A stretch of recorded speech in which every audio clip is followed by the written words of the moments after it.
Have you ever been really, really hungry?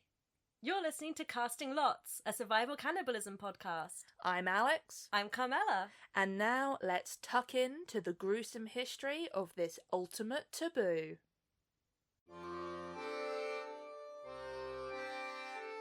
Welcome to episode 7, The Tale of Yermak Timofeyevich.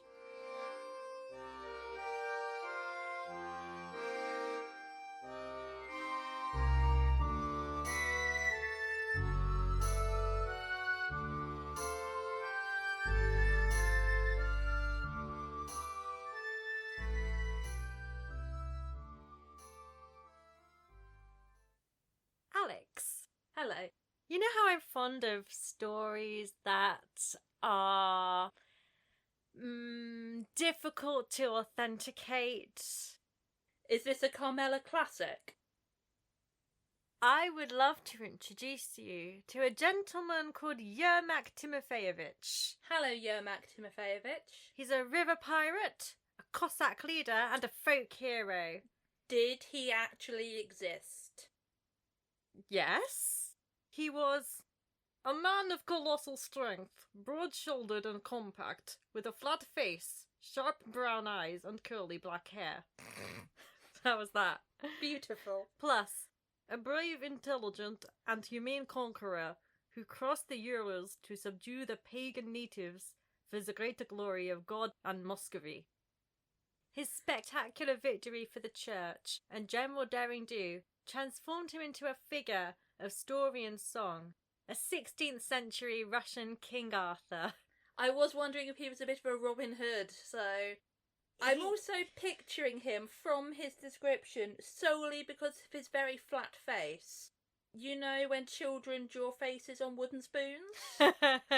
So he's a wooden spoon. Cool. He's a wooden spoon on the front of a Bills and Boone novel. I mean, I was gonna say, yeah, Bills and Boone, definitely. He is slightly more factual than King Arthur or such and such. He did exist, but his story has been highly embellished and built upon over the years, and wasn't particularly well recorded at the time by his contemporaries. So I will put a disclaimer at the start to say that it's not all definitely categorically true, but some of it must be. On the scale of Douglas Mawson to Charlotte de Berry, where does he lie? I'd put him somewhere solidly in the middle. Okay, we've got a good range. Yeah. My first question is, when is our story taking place? Well, let me tell you, Alex, about Yermak Timofeyevich's conquest of the Khanate of Siberia. From 1547 to 1575 in Russia. That's where we are. If that wasn't already clear from the accent. What there was of Russia back then was under the rule of Tsar Ivan IV, known as Ivan the Terrible. Hold on to him, he will come up in a later episode. Hoo-hoo. Well, don't hold on to him literally. He's terrible. One of Ivan's big things was expanding his territories east into Siberia, all the way to the Bering Strait. This is mostly motivated by Siberia's rich resources of fur and the benefit of a trade route through that way. In other words, money, money, money. Everyone wants a Northwest Passage. Aye, aye. The Tatar Empire in Siberia is under Muslim rule, whereas Ivan's a Christian, so there is some religious motivation there as well, but money is the primary driving factor here. I feel that you can say that for most conflicts in human history.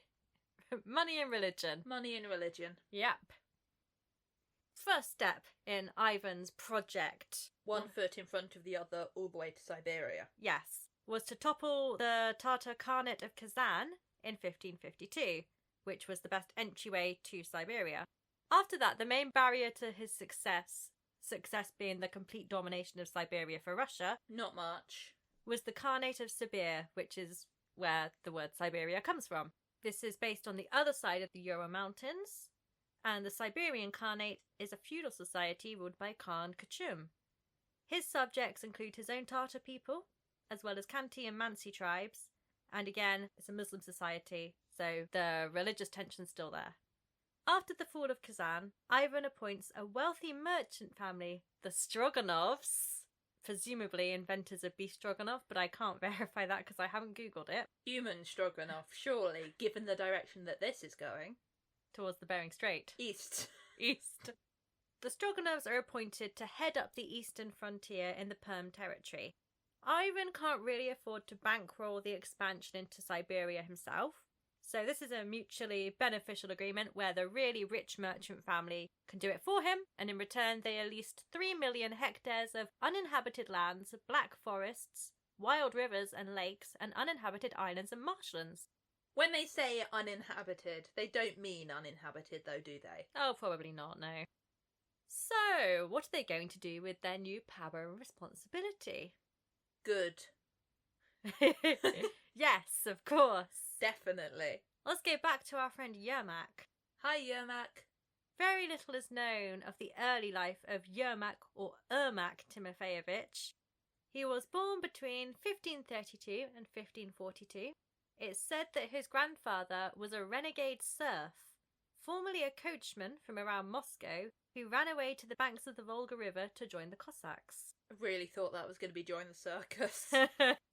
Cossack at the time could mean a number of things, but in this case it probably means the independent communities of free Cossacks who lived in the Crimea and banks of the Volga, mostly made up of runaways from Russian service, Tatar tribes, the law, or slavery. They lived in communes with elected leaders called atamans and made a living through trade, mercenary hire, and protection money from caravans travelling through their land. A bit of a racket there. Yes, definitely. They are maybe not outside the law, but on the very border of the law, I would say. They are creating the law. In the late 1570s, Yermak appears to have been the ataman of a band of around 500 Cossacks operating as river pirates on the Volga. There's some suggestion that Yermak got into a fight in the Caspian Sea and killed the Persian envoy, which incited Ivan the Terrible's wrath against him. But that doesn't seem to have much factual basis. Equally, the Tsar could have just been pissed off at the Cossacks in general because they're being a piratical nuisance. But either way, Russian soldiers get sent in to clean up the Cossack act on the Volga. Soldiers versus pirates.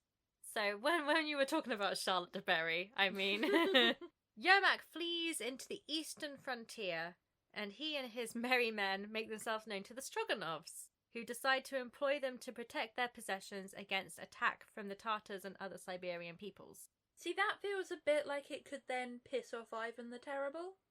Well, let's see. At some point, it's unclear whether the idea is the Stroganovs or the Cossacks, but it's decided that Yermak and his men will head east into the Urals to attack the Khanate of Sibir, opening a trading route for Russia through Siberia. So they've been promoted quite quickly from bodyguards to elite assassins. Are you sure this isn't the plot of one of the Assassin's Creed games? It sounds like possibly the Cossacks, despite being bodyguards, are still a bit of a nuisance, and maybe this is like a, hey, you know what will occupy you and get you out of our town? This is a really important job. We only give it to the most important bodyguards. Yeah, exactly. Or equally, it could have been that the Cossacks were like, you know what would be cool if we could go and get all this expensive fur for ourselves? Either way, there's benefits on both sides to this. In July 1579 or 1580, the dates are a bit confused, Yermak, 540 Cossacks and 300 Stroganov soldiers set out east. Oh, those Stroganov soldiers drew the short straw there, didn't they? Well, I say Stroganov soldiers. It seems that they are Lithuanian and German prisoners of war purchased by the Stroganovs from the Tsar as slave labourers, so they don't have a choice. Even shorter straw. Yeah. Some accounts put the total figure at 5,000 men, but I think that figure would have been completely unaffordable, and it's generally agreed that the 800-ish figure is more likely and realistic. Yeah, I think 5,000 is a bit... It's a lot of men. It's a lot of men. Yermak was in command of the expedition as senior ataman. Beneath him were two other atamans, Ivan Koltso and Ivan Grosser. good naming conventions here. They're just all Ivan. And underneath them are 4 captains. Ivan, and Ivan, I presume. Presumably. Then they are split into companies of 100 men or so, each with their own commander. Each with their own Ivan. And then they're further subdivided into groups of 50 led by petty officers, presumably also called Ivan. The men carried old-fashioned flintlock muskets, pikes, swords, battle axes, and bows and arrows with them. I mean, you say old-fashioned, and I will believe them, but 1580, that's not bad. Pretty well armed. If they went with a nuke, I'd be very surprised. They also had 3 small cannons originally, but those get abandoned as they're too heavy to drag across the mountains. Thought you were going to say camels. No camels! Each man carries food rations consisting of rye flour, oats, salt, biscuit, butter, and, for every 2 men, half a salted pig's carcass. Yum. They headed up the Serebianka River to the mountains. It's slow going, as they had to manhandle their craft over the shallows, and Yermak found it hard to employ local guides because the Cossacks have a little bit of a reputation. Is it almost as though people don't want to be employed to lead an invading army?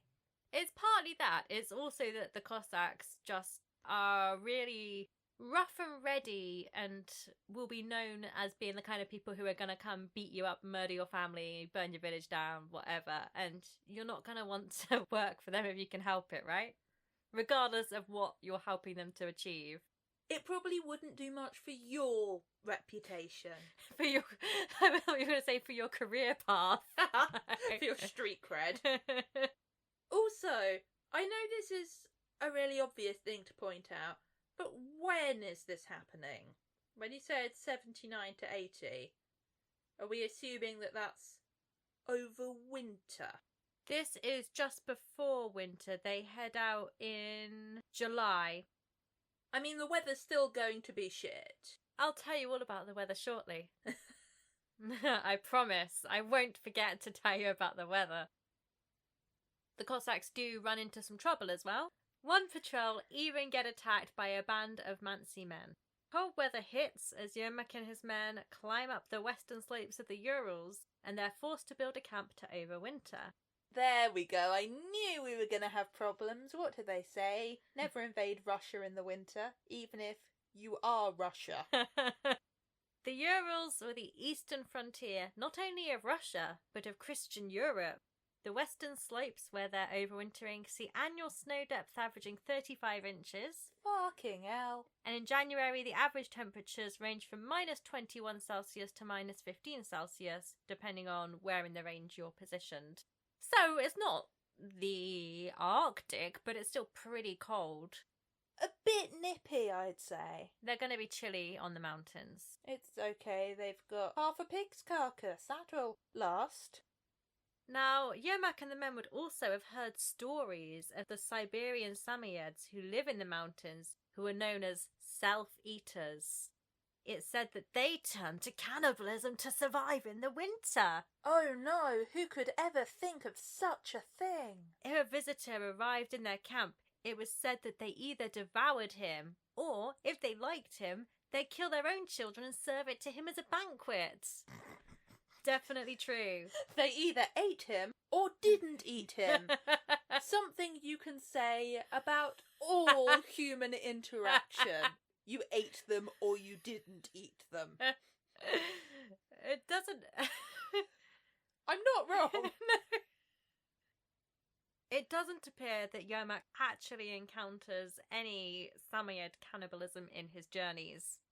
But I guess the thought would have been in the back of his mind. It's there for a bit of extra flavour. In the spring of the new year, yes, they survived the winter. That is quite impressive, not gonna lie. They continue their advance. By May, Yermak's men had found a new mountain pass and reached the Tagil River, where they began to build rafts to take them into Siberia. The region has a large network of natural waterways, meaning that Yermak and his guys have the perfect way to travel around. They can just zoom their way through on rafts. It takes them several weeks to build the rafts, and then once the water gets deep enough, they transfer to proper riverboats instead. Do you know what? I quite like the fact that it takes them several weeks to build the raft. Yes. That feels like there's some actual engineering going on. Unlike normally, where it's just, we're going to peel this tree and going to hammer it together, and oh, why doesn't it float? I will remind you, they are river pirates by background, so presumably actually know about how to build and steer boats. How dare you accuse anyone in any of our narratives of knowing what they're doing? As they head downstream, they encounter more Mansi men who shoot arrows at them in an ambush. However, when Yermak's men return fire with their flintlocks, that suffices to scare off their assailants. Who'd have thought? You brought arrows to a gunfight. And they're also able to loot the Mansi camp, so they're feeling pretty smug with themselves. Later in the autumn, Yermak's scouts capture one of Kuchum Khan's Yasak gatherers, a Tatar chief named Kutugai. So the Yasak is an annual tax in the form of fur levied by the Khan of Siberia. And this is big money. The Siberian forests have fox, marten, sable and squirrel furs just ready for the taking. Squirrel fur? Yeah? Didn't in the original version of the Cinderella story, the slippers weren't glass, but they were squirrel fur? More expensive. More comfortable. Back in Moscow, 2 black fox skins could buy a new cabin, 50 acres of land, 5 good horses, 10 cattle, 20 sheep, a flock of chickens, and you'd still be left with half your money afterwards. Oh, so that's not 2 fox skins could get you one of these things. That's all of it. All of the above. These things are more expensive than gold. Okay, I can see the value of going for fur trading now. Yeah, you see why they want Siberia. I can definitely see why they want Siberia. I mean, just some basic economics here. It's got to be about scarcity of supply versus demand, and surely they are going to be reducing the price of furs once they have easy access to them. But you know what? Let's not go back in time and tell them that. What stories would we have left to tell? Yermak interrogated Kutugai for information about Kuchum Khan, then sent him back unharmed and dressed in a brightly coloured Russian costume and loaded with gifts and compliments, as a clever ruse of a sort of, we're friends actually, we're not coming to invade your lands. That's either a ruse or a really, really cruel trick to play on him. Being like, we're going to make everyone think that you love us and you've got to go back to your people with all of this stuff and they're going to think that you're a snitch. After the Tajor River, they moved to the Chura, then the larger Tobol. Seems like all the rivers begin with T, don't know why. The junction between those two and an old Tartar campsite is where Yermak sets up for another winter camp. At this point, I'm sure they're feeling quite confident. They seem to be doing quite well. Yeah, they're steaming through Siberia. I'm assuming that they have also been hunting en route. They're still not living off 1/2 pig carcass between 2. Yeah, they're getting things as they go. They're also, whilst they're collecting the Yasak, also collecting food and resources, I think. Collecting, yes. Finding it in camps. They're now much closer into the Khanate of Siberia heartland, so they've got to keep their eye out. They spent the year heading out among the local tribes to demand the Khan's Yasak for themselves. They are very enthusiastic tax collectors, leaving villages in smoking ruins behind them. In May, the rivers unthaw enough for the Cossacks to continue their travels, and they leave their winter camp. Apparently, their clever ruse with Kutugai hadn't worked, and they started to encounter proper organised opposition to their journeys. It's almost as though people had started noticing that there was this consistent band of Cossacks within their land, ravaging and pillaging. Taking all their fur. And their food. Firstly, they're attacked by 6 Tartar princes and their men. Firstly.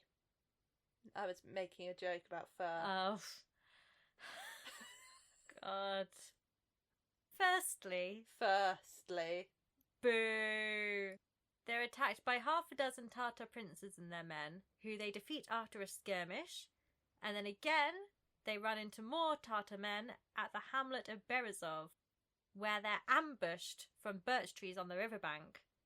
There, to quote Semyon Remezov in a Russian chronicle from the late 17th century. So very contemporary. The infidels were like sheep rushing out of their folds, but with God's help and the manifestation of heavenly hosts, they too were defeated. Sorry, are we saying that angels came down from heaven? Funny you should say that, because at some points in Remazov's chronicle, there are literal visions and descending hosts, so yes. Then, on the 16th of July, 1582-ish, Yermak's riverboats are brought to a stop by a heavy iron chain slung across the river. Very Game of Thrones. As part of the Yermak legend, apparently it's Yermak's boat that runs into the chain and is forced to turn with his crew rowing for their lives under arrow fire. Yermak's able to warn the rest of his men before they hit the chain. Oi! Chain! There's a chain there! As it's too heavy to break, they devise a trick. When the boats regroup out of sight, he sends most of his men ashore to outflank the enemy, and then he leads the boats in a feigned frontal assault. He has his men cut down bundles of birch poles, dress them in Cossack clothing, and arrange them on the boats to make it look like they're all still aboard. How bad was people's eyesight back in the olden days? I mean, apparently the Tartars fall right into that trap, concentrating fire on the boats as they're hit from the rear by the Cossack landing party. Well, granted, if I take my glasses off, you are just a beige blur from this distance, so I suppose if you're in the middle of a river, Yeah, and I'm on a bank, I could easily mistake you for a tree. yeah. Emerging victorious from this encounter, after this, Yermak and his men stop for 8 days at the mouth of the Tavda River to rest and to gather more information on Kuchum Khan's position. You are right, all of the rivers do begin with T. From spies, Yermak hears that Kuchum Khan is holding his capital at the town of Sibir, which is, again, the Khanate of Siberia. They're all connected. Ah, see what happened there. The town or fortress is also sometimes known as Iskir, or Ibis Sibir, or Abiri Sibir. Anyway, that's where the Khan is, and he's summoned all his allies together, including outlying bands of Mansi and Khanty warriors. Kuchum Khan also has a defensive position prepared near the river Irtish. Oh, this one doesn't begin with a T. The river Irtish. Yeah. This is overlooked by Mount Shivash, where the main Tartar army are assembled. So he intends to draw the Cossacks out of the river onto open ground, and then he can sick his Tartar cavalry on them. Which will work because, as river pirates, they're best in the water. Yes. Legend, definitely legend here, Okay. has it that for the whole year, the people living by the Irtish saw a little black hound appear from the west every night to meet a great, gaunt white wolf from the east. The two animals would fight on the riverbank, and every evening the black hound won, and the wolf slunk off into the forest. I'm seeing a bit of symbolism there. I'm really struggling to unpick it. What does it mean? What does it all mean? It will have to remain a mystery. Maybe what happens next will illuminate it for you, Alex. The Battle of Chivash took place over 5 days in October or early November 1582 or 83. At some point. Yermak got a bit confused about dates after the fact, and he sort of tried to write down details of his voyage and exploits retrospectively, and I guess just didn't have the best memory for it. That's fair. I find it difficult to pinpoint what year things happened, if I'm honest. It's the fact that he gets the date right, but the year wrong, that I find most incredible. I guess you could remember the weather. Like, it happened at exactly 3:15 in the afternoon on a mild Tuesday. There was a faint smell of smoke in the air on a November day. Fuck knows what year it was, though. Yermak's men allegedly fought 10,000 Tartar cavalry. No, they didn't. They fought some Tartar cavalry, commanded by Kuchum Khan's son and most experienced general, Mehmet Kol. The Cossacks struggled against a breastwork fortification set up by the Tartars. Sorry, a what? A breastwork fortification. It's a type of barricade-y type fortification thing, a temporary barricade set up quickly during warfare. It's the name of a very structurally secure bra. I did originally assume when I read it that it was referring to some kind of breastplate or something, but no, apparently not. Finally, they launch a grand assault on it. So many of them are felled in an arrow storm that the Tartar warriors come out from behind the breastwork to engage in hand-to-hand fighting because they now think they'll be easy pickings. But when they come out from behind their fortifications, the Cossacks can get their guns out. They realise that, in fact, all of the fallen warriors were just trees in t-shirts. They realise that muskets hurt, and the Tartars are forced to fall back under gunfire. Kuchum Khan's Mansi and Khanty allies at this point abandon the battle. You would, wouldn't you? It's not their fight. Mehmet Kol is injured by the Cossacks and departs in a small boat, which signals the end of the battle. The Tartar cavalry flee, and Kuchum Khan falls back to Siberia to gather up all his valuable possessions. Sensible. A few days later, Yermak leads his men into the now abandoned Siberia. The Cossack men are wounded and tired. They now number around 400, and again they need a place to overwinter. Siberia isn't a great camp for this, having been stripped of its supplies by the Khan on his way out, and it's actually fairly small. It's mostly just made up of the houses of the Khan's retinue and a wooden palisade on two sides, and not much else. So while it would feel like a really good place to hunker down, it's a bit shit for a capital city. Yeah, it's not got much going for it. With the Khan and his remaining men still out there in the forest somewhere, and winter coming on, retreat at that point is too dangerous, and they decide they've got to stick in the camp even if it's not great. Well, it would take them years to retreat. Plus, they don't really have anywhere to go. If they go back to the Stroganovs, they aren't going to be pleased because they haven't completed their task for them. If they go back to Russia, they're still in trouble with the Tsar, and that's not going to go well. So their only option is to stay in Siberia and try to actually conquer the rest of Siberia. I feel that this was never going to work to begin with. Well, we'll see. Yeah. In the meantime, whilst overwintering, Yermak sends one of his atamans, Ivan Koltso, on an overland trek back west to appeal to the Tsar for help. Koltso and a small escort travel back to Moscow on snowshoes with long narrow sledges pulled by dogs and reindeer, so they get all the way back to Moscow overland like this. Pretty impressive. That's not bad. And they carry the message that even though he's been formally employed by the Stroganovs, Yermak is placing the conquered territories under the rule of the Tsar and Russia. Very clever. Very smart. I mean, also how it would work anyway if you want to keep your head. Yeah, well, the deal is also sweetened by Koltso taking with him a massive tribute of fur. 2,400 sable, 20 black fox skins, and 50 beaver pelts. Well, you've just underwritten your own economy there. Ivan the Terrible is having a pretty stressful time in Moscow at the moment. Now the Siberian Cossacks are no longer defending the frontier, because they're all in Siberia. Mansi and Khanty raiding parties have been encroaching on Russian territory. I will remind Ivan that he's the one who kicked the Cossacks out. He is massively pissed off at the Stroganovs because he blames them for disloyalty and treason in allowing the Cossacks to leave. Again, Ivan, you started it. And he says that unless they recall Yermak and the Cossack men immediately, he's going to have Yermak and the atamans hanged and the Stroganovs punished as well. But when Koltso arrives with the furs and the good news, Ivan changes his tune.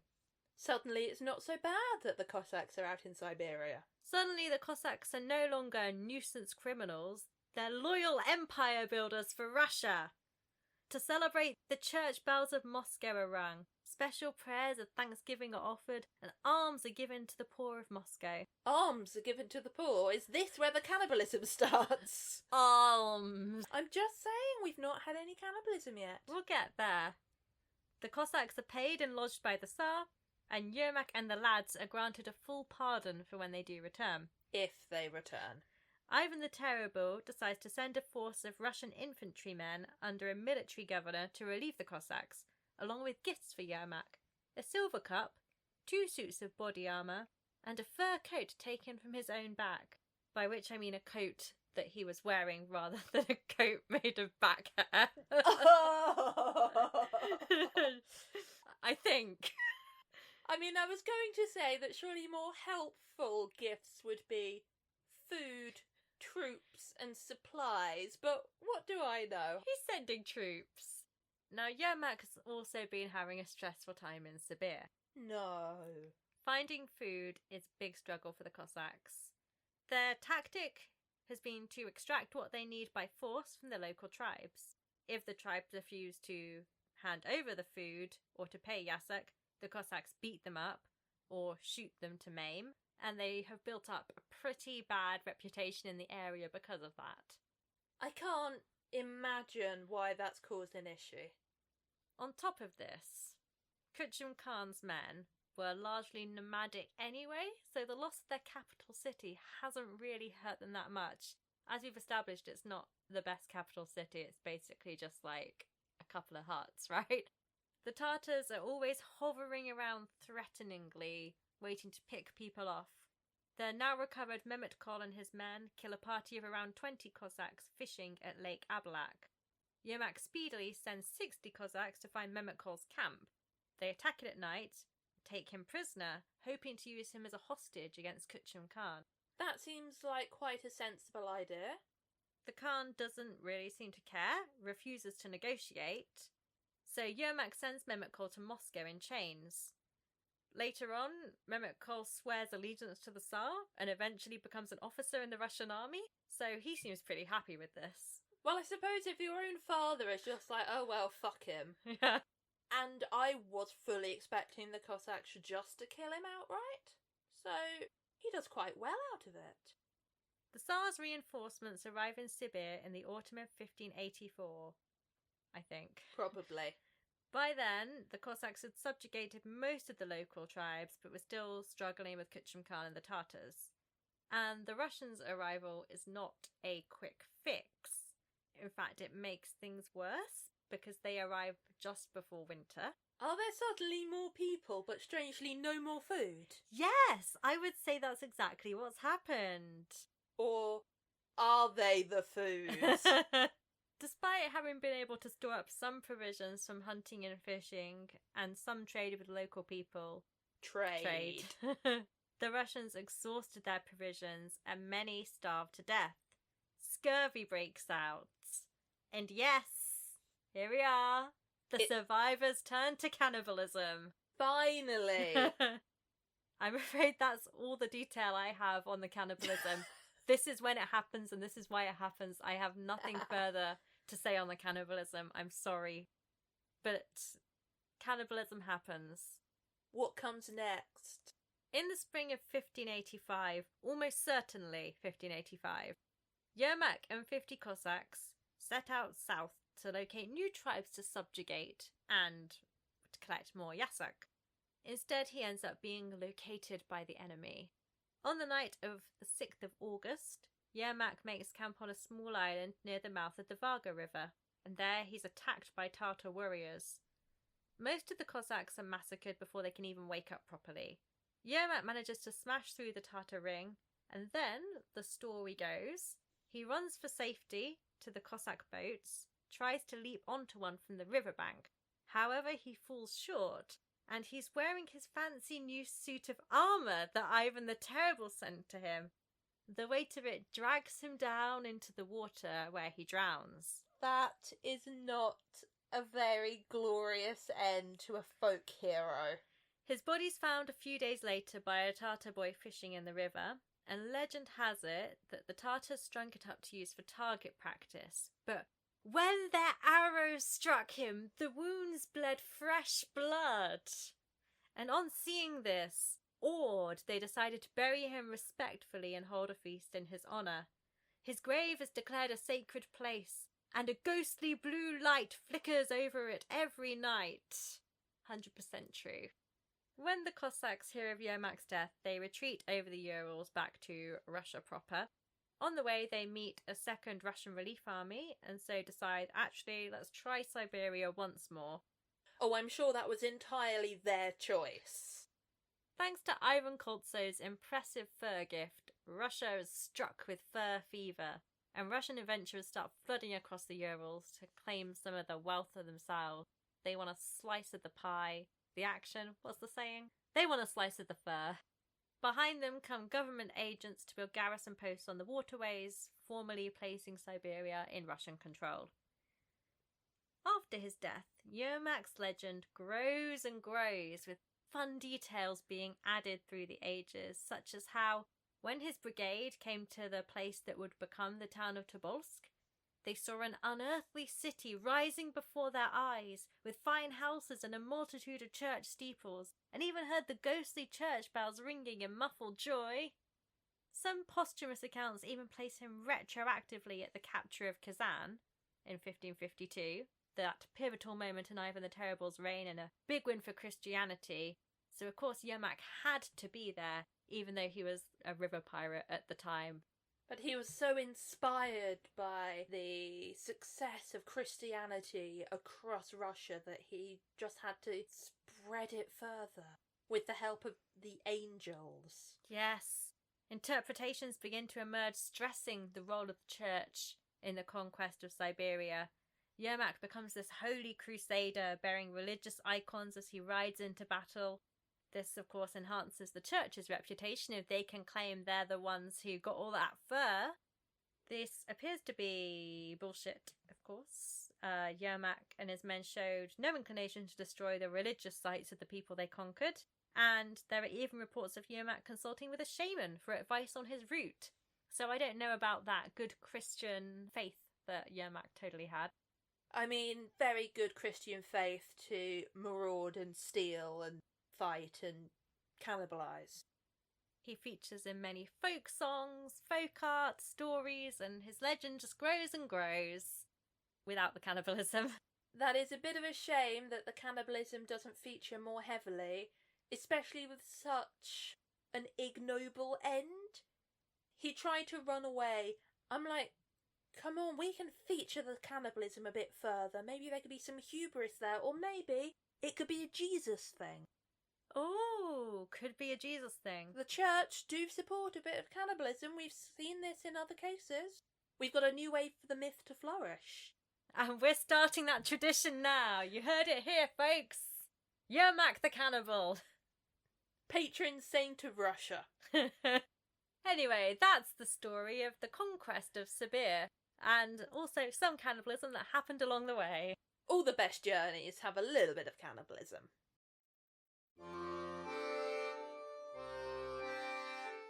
Thank you for listening to today's episode on Yermak Timofeyevich, another Carmela special.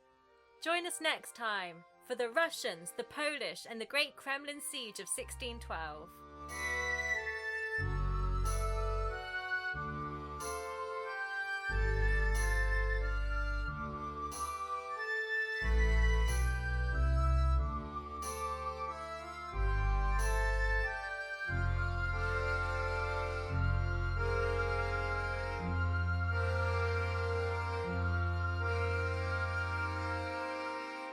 Casting Lots Podcast can be found on Twitter, Instagram and Tumblr as @CastingLotsPod and on Facebook as Casting Lots Podcast. If you enjoyed this episode and want to hear more, don't forget to subscribe to us on iTunes, Google Podcasts, or wherever you get your podcasts. And please rate, review and share to bring more people to the table. Casting Lots, a survival cannibalism podcast, is researched, written and recorded by Alex and Carmela, with post-production and editing also by Carmela and Alex. Art and logo design by Riley, @TallestFriend on Twitter and Instagram, with audio and music by Daniel Wackett. Daniel Wackett on SoundCloud and @DSWack on Twitter. Casting Lots is part of the Morbid Audio Podcast Network.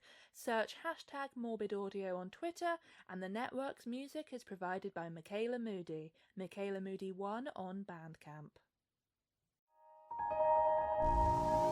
Morbid Audio Podcast Network.